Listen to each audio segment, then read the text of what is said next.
के लिए 3 दबाए। मुझे लड्डू चाहिए थे, मैंने फिर 1 वाला बटन दबा दिया। फिर आवाज आई बूंदी के लड्डू के लिए 1 दबाए, मोतीचूर के लड्डू के लिए 2 दबाए और मेवे के लड्डू के लिए 3 दबाए। मुझे बूंदी के चाहिए थे, मैंने फिर 1 दबा दिया। फिर आवाज आई 1 किलो के लिए 1 दबाए, 10 किलो के लिए 2 दबाएं और 100 किलो के लिए 3 दबाएं। वो गलती से मेरे को 3 वाला बटन दब गया। मैंने कहा ये तो लफड़ा हो गया, मैंने रिसीवर ही रख दिया। लेकिन वो पलट के 5 मिनट में ही फोन आ गया किसी महिला का, अपनी असली वाली महिला का। बोले हल्दीराम से बोल रही हूं, अभी अभी आपके यहां से 100 किलो लड्डू का ऑर्डर दिया गया है, माल तैयार है, कहां भिजवाएं? अब मैं आज से कभी हूं, आनंद लेना आप समझ जाए। तो मैंने कहा मैडम मैंने तो कोई फोन किया नहीं, हम घर में 9 भाई बहन हैं, बड़े वाले से बात करने के लिए 1 दबाएं,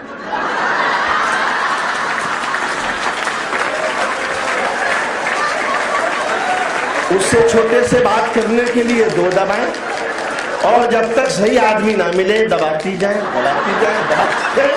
आप एक बार जोरदार तालियां बजाएं, मैं आगे बढ़ना चाहता हूं। ये भाषा है जो हंसाती है, भाषा के रंग। अब मैं प्रेम पे था, मैं 4 पंक्तियां सुनाता हूं, आखिरी लाइन आप गाएंगे तो भी अच्छा लगेगा। प्रेम अलग अलग व्यक्ति को होता है तो उसकी भाषा अलग अलग। अब मान लीजिए ये प्रेम किसी सरदार जी को हो, उनकी भाषा देखें कि ये दिल तुम्हारे प्यार में हम हारे मिलेंगे। प्रेमिका को लिखते हैं ना प्रेम में, भाषा देखना कि ये दिल तुम्हारे प्यार में हम हारे मिलेंगे। कीर्तन चालू रखें। अच्छा हाँ 1 2 ऐसे करना है, बड़ा आसान, जैसे बाबू जी पराठा बनाते हैं ऐसे। ये दिल तुम्हारे प्यार में हम हारे मिलेंगे, मक्के दी रोटी साग दे चटकारे मिलेंगे, शादी हुई तो घर में 5 प्यारे मिलेंगे, गर ना हुई तो शाम दे गुरुद्वारे मिले,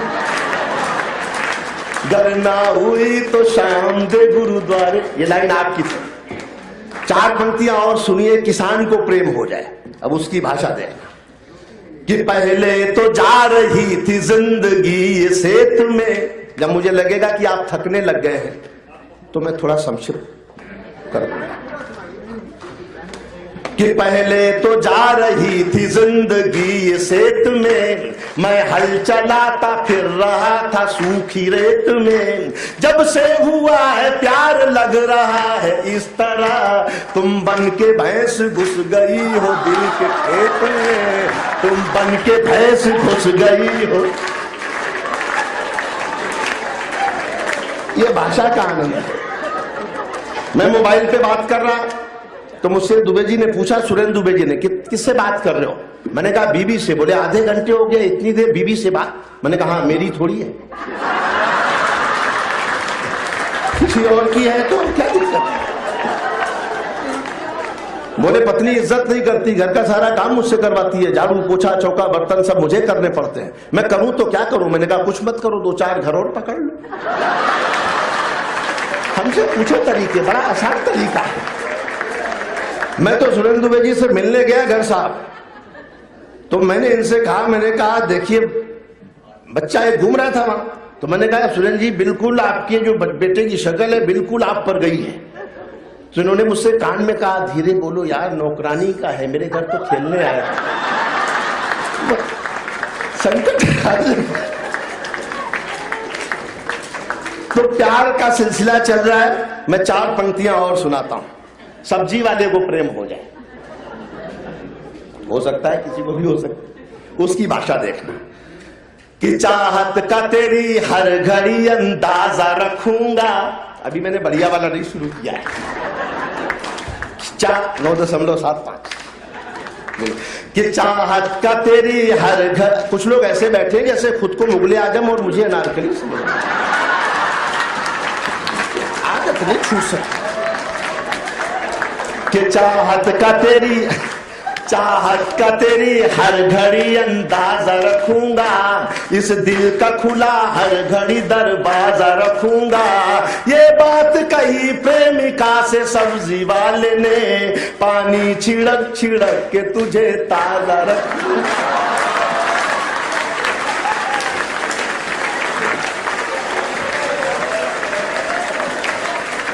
प्रोफेशन जो है वो पानी छिड़क छिड़क के तुझे। हाँ गाइए, बोलिए नहीं, गाइए। हाँ मैं बोलूंगा, आप ताली बजाएंगे, बस हंसेंगे, ताली बजाएंगे, खड़े होके बजाइए, लेट के बजाइए, ताली बजाइए, आनंद लीजिए। बोलना मुझे है, अलग अलग आदमी को प्यार हो जाए। अब देखिए मधुक जी बैठे हैं, हमारे आदरणीय सदस्य मधुक, इनको मान लो हो जाए, मुझे आखिरी लाइन आप गाया करिए, आनंद आएगा। कि आई हो बुढ़ापे में ये मन मीत की तरह। आनंद लेना आप, मैंने अभी अभी लिखी है बैठ के, इनके बगल में बैठा था, मैंने कहा इन पे भी कुछ होना चाहिए। कि आई हो बुढ़ापे में मन के मीत की तरह, इस उम्र में लगती हो शिला जीत की। थोड़ा समर्थन और बढ़ाएं, मैं उसे 10 गुना और कर दूंगा, आप निश्चिंत रहें। कि आई हो बुढ़ापे, 2 पंक्तियां जो लोग समझ जाए उनके हाथ उठे, आनंद लेना ताजा। कि आई हो बुढ़ापे में मन के मीत की तरह, इस उम्र में लगती हो शिला जीत की तरह। मैं कभी हूं मेरी जान कोई बाबा नहीं हूं, संभालना। कि मैं कभी हूं मेरी जान कोई बाबा नहीं हूं, पर प्यार करूंगा मैं हनी प्रीत की।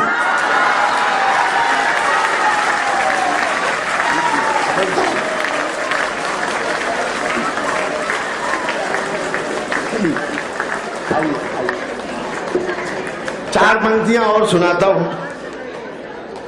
हमारे यहां योगी जी की सरकार जब आई तो उन्होंने एंटी रोमियो स्क्वाड चलाया, पता ही होगा, उससे भी मैंने हाथ से निकाला।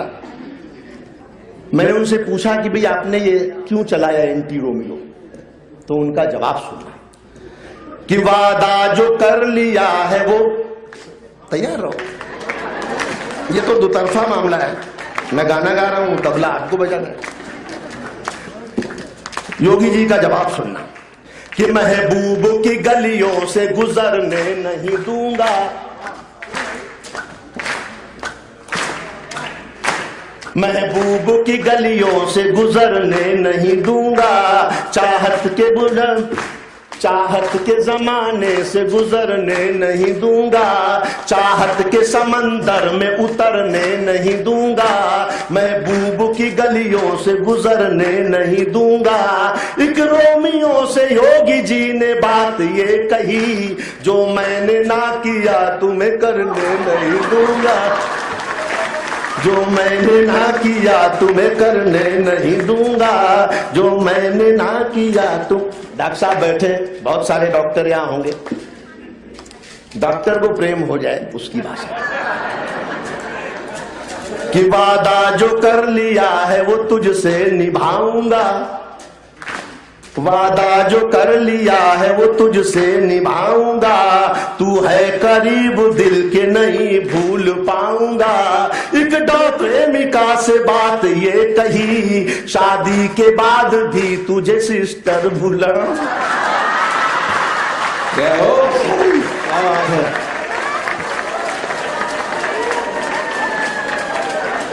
अच्छा लग रहा है? कितने लोगों को अच्छा लग रहा है एक बार मुझे बताएं।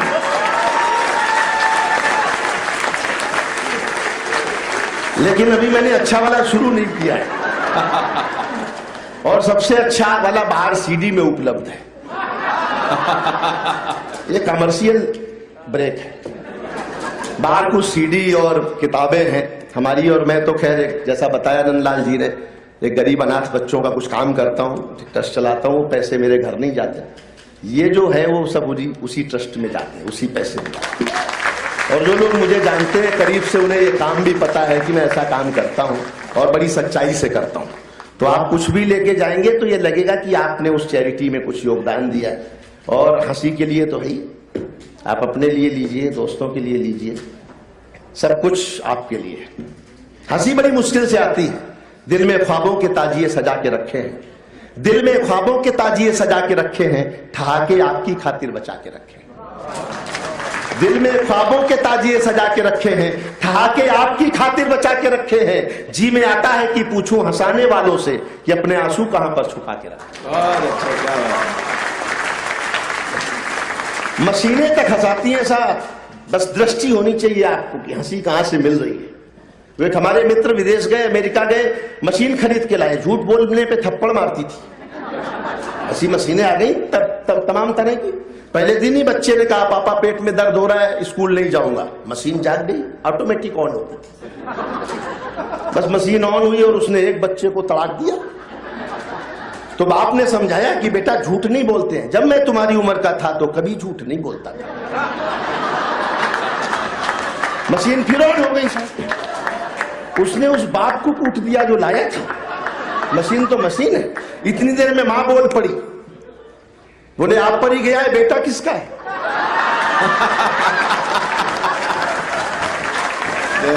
मशीन है। हर जगह हंसी है। मुझे ये जो कप रखे हैं कॉफी के, इससे भी हंसी दिखती है, इसमें भी है। सच बता रहा हूं आपको, एक हिंदुस्तानी आदमी, एक चाइनीज आदमी, एक अमेरिकन आदमी बैठ के कॉफी पी रहे रेस्टोरेंट में। तो अमेरिकन ने कॉफी पी के सीधा कप रख दिया, चाइनीज ने कॉफी पी के उल्टा कप रख दिया। तो हिंदुस्तानी ने सोचा अपन कुछ अलग डिजाइन बनाए, जब सॉफ्टवेयर बना सकते हैं तो डिजाइन तो बना ही सकते। तो उसने टेढ़ा करके रखा, ऐसे टिकाया, मुश्किल से टिका लेकिन टिका दिया। तो दोनों ने देखा, बोले तुमने टेढ़ा क्यों रखा? तो उसने कहा पहले तुम बताओ तुमने सीधा क्यों रखा और तुमने उल्टा क्यों रखा, हम पहले क्यों बताएं। हिंदुस्तान का आदमी बहुत सोच समझ के काम करता है, जीनियस आदमी। तो अमेरिकन ने कहा भाई मुझे और कॉफी चाहिए इसलिए मैंने सीधा रखा है। चाइनीज ने कहा मुझे और कॉफी नहीं चाहिए इसलिए मैंने उल्टा रख दिया है। अब बेटा तुम बताओ तुमने टेढ़ा क्यों रखा? लेकिन अब हिंदुस्तानी फंस गया।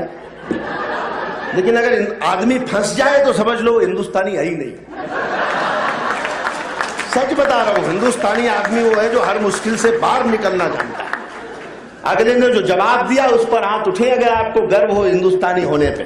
बोले बता तूने टेढ़ा क्यों रखा? हिंदुस्तानी ने जवाब दिया भैया इसलिए टेढ़ा रखा कि हो तो दे दो, ना हो तो रहे। ये जो हो तो दे दो। अच्छे, क्या बात है। जिनके हाथ हो ताली बजा दो, नहीं हो तो मुझे कोई दिक्कत नहीं, आनंद लो। क्योंकि शब्द है, केवल यही शब्द हैं जो आप तक जाते हैं और आपके भीतर से हंसी निकालते हैं। हम कोई एक्टिंग नहीं कर रहे, हम कोई आपकी गुदगुदी नहीं कर रहे। ऐसा कुछ बोलते हैं कि वहां बैठे आखिरी आदमी के पास हंसी आती है। ये शब्द की ताकत है, ये हिंदी की ताकत है, ये कविता की ताकत है। एक ताली बजी, अच्छी बात, ताकत है हिंदी की। कविता बड़ी चीज है। सरिता जी ने बहुत बढ़िया सुनाया। मधुप जी की माँ कविता है, बहुत श्रेष्ठ कविता है। गजेंद्र जी की देशभक्ति की कविताएं हैं। कविता बड़ी चीज है। लोग मुझसे कहते हैं ट्विटर आ गया, फेसबुक आ गया, व्हाट्सएप आ गया, कविता कौन सुनता है? मैं उन्हें बताना चाहता हूं कि आके अमेरिका में 10, 12, 15 हजार किलोमीटर दूर आकर डैलस में देखिए कि कविता कौन सुनता है। इस सम्मेलन को देखिए जिसके आगे बड़े बड़े 5 स्टार होटलों के सम्मेलन, मैं समझता हूं कि इसके आगे कुछ नहीं है जो अंतर्राष्ट्रीय हिंदी सम्मेलन हुआ है आज। इतनी रिच ऑडियंस, इतने अच्छे लोगों जैसे लोग एक साथ कहीं जुड़ते नहीं बड़ी आसानी से। शादियों में इतने सजे धजे लोग नहीं मिलते नंदलाल। ऐसा लग रहा है आलोक जी देखो, बिल्कुल ये समझ लीजिए थोड़ा सा उम्र का असर है, वरना दूल्हे यही लगते हैं। सच बता रहा हूं, इतनी सजी धजी स्थिति। मैं तो जब नीचे उतर के आया तो मैंने कहा ऐसा तो नहीं है कि किसी की बारात में आए, लेकिन सच में ये पूजा का काम है, ये आराधना का काम है। मैं मधुप जी हमारे अध्यक्ष हैं। मैं 10 पंक्तियां पहले मुझे ध्यान आ गई। मैं कविता की पैरवी करता हूं, जो लोग कविता के समझदार लोग हैं। और मैं 2 महीने भी आया था पिछले हिंदी के कार्यक्रमों में, अंतर्राष्ट्रीय कई शहरों में, 20-25 शहरों में। संजीव अग्रवाल जी बैठे हैं, हमारे जैन साहब बैठे हैं, हमारे धर्मपाल जी, सब शेर बहादुर जी, सब लोग ये बैठे हैं जिनके घरों का मैंने नमक खाया है, जिनके घरों से मुझे स्नेह मिला है। संगीता जी, बहुत लोग हैं, और ह्यूस्टन से बहुत लोग आए हैं। मैं इस मौके पर उन सबका भी बहुत बहुत आभार व्यक्त करता हूं कि उन्होंने 2 महीने ये कमी नहीं महसूस होने दी कि हम कहीं घर से बाहर हैं। उनका जो स्नेह मिला, जो उनका प्रेम मिला, तो उन तमाम लोगों का जिनका मुझे स्नेह मिला है, मैं सब नाम संभव नहीं है लेने, लेकिन मैं यहाँ इस मंच से उनका आभार व्यक्त करता हूँ कि वो बहुत बहुत प्यार से उन्होंने हमें रखा और बहुत प्यार से हमारा ख्याल रखा। मैं बहुत बहुत शुक्रिया अदा करता हूँ। और कविता की पैरवी करते हुए 10 पंक्तियां सुनाता हूँ। मधु जी, कविता क्या है कि वो कविता थी जिसने गोरी को शब्दबान से मारा था। कभी कोई कह दे कि कविता क्या देती है हमको, मैं बताता हूं क्या देती है। कि वो कविता थी जिसने गोरी को शब्दबान से मारा था। वो कविता है जिसके स्वर में दिनकर जी ने हुंकारा था। वो कविता है जो मानस बनकर घर घर गाई जाती है। वो कविता है जिसको गाकर आरती सजाई जाती है। क्या बात है, वाह वाह वाह। ओम जय जगदीश हरे सब कविता ही है। वो कविता है जो मानस बनकर घर घर गाई जाती है। वो कविता है जिसको गाकर आरती सजाई जाती है। वो वंदे मातरम कविता थी, सब गोरे आग बबूले थे। वो कविता है जिसको गाकर सेनानी फांसी झूले थे। वो कविता है जिसको गाकर सेनानी फांसी झूले थे। ये कविता मंदिर में जाकर गाओ तो भजन बन जाती है। दरबारों में जाकर गाओ कविता चारण बन जाती है। रंगों के बीच अगर गाओ कविता होरी बन जाती है। माँ का स्वर मिल जाता है तो कविता लोरी बन जाती है। क्या बात है, वाह वाह वाह। माँ का स्वर मिल जाता है तो कविता लोरी बन जाती है। मत पूछो कविता की उड़ान। 2 पंक्तियां बताता हूं। लोकतंत्र में हिंदी का, कविता का जितना सम्मान भारत में है, आपका ध्यान शायद न गया हो। मैं बताता हूं, समर्थन करें तो सब लोग करें। मत पूछो कविता की उड़ान, ये स्वाभिमान बन जाती है। कविता ही है जो 1.25 अरब का राष्ट्रगान बन जाती है। क्या बात है, वाह वाह वाह। गुरुदेव रविन्द्रनाथ टैगोर की कविता है जनगण मन अधिनायक जय हे, जिसकी धुन भी बजनी शुरू हो जाती है तो 125 करोड़ लोग सावधान की मुद्रा में खड़े हो जाते हैं। ये कविता की ताकत है, ये कविता की शक्ति है। मत पूछो कविता की उड़ान, ये स्वाभिमान बन जाती है। कविता ही है जो 1.25 अरब का राष्ट्रगान बन जाती है। ये राष्ट्र कहीं ना सो जाए, रातों में जागा करते हैं। इसकी खुशहाली की खातिर हम मन्नत मांगा करते हैं। ये मीर कबीरा सूरा के वंशज, इनका वंदन करिए और दोनों हाथ उठा करके हिंदी का अभिनंदन करिए। और कविता का अभिनंदन हो, हिंदी का अभिनंदन हो। और मैं अंत में आपके मस्तक पर ठाकों का चंदन करने के लिए एक गीत पढ़ता हूं इस दौर में, और उसके बाद मैम गजेंद्र जी को सुनेंगे। शुद्ध हास्य का गीत है। मैं तनाव न लेता न देता, तनाव से मुझे कोई लेना देना नहीं है।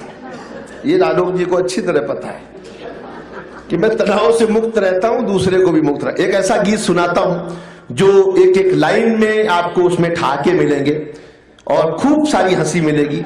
आप मेरे साथ रहें। हालांकि मैं बहुत लाखों लोगों के सामने कविता पढ़ने का आदी हूं। इतने कम लोग मुझे बहुत कम मिलते हैं। कम नहीं, बहुत सारे यहाँ के। हाँ, आप मेरी तो सुन लो, मैं तो यही कहने वाला था। अगर आप बोल दोगे तो मैं क्या बोलूंगा। मैं सच बता रहा हूं आपको। पहली चीज तो ऐसा लग रहा है जैसे पूरा हिंदुस्तान यहाँ बैठा है। अलग अलग प्रांत के लोग हैं, अलग अलग भाषा जात के लोग हैं, अलग अलग लोग हैं। एक लघु भारत हमारे सामने बैठा है। इतने सारे लोग होते हैं, कई बार भारत में बड़े कवि सम्मेलनों में 1,50,000 लोग, तो हमें ऐसा लगता है जैसे हम कौरवों के सामने कविताएं सुना रहे हैं।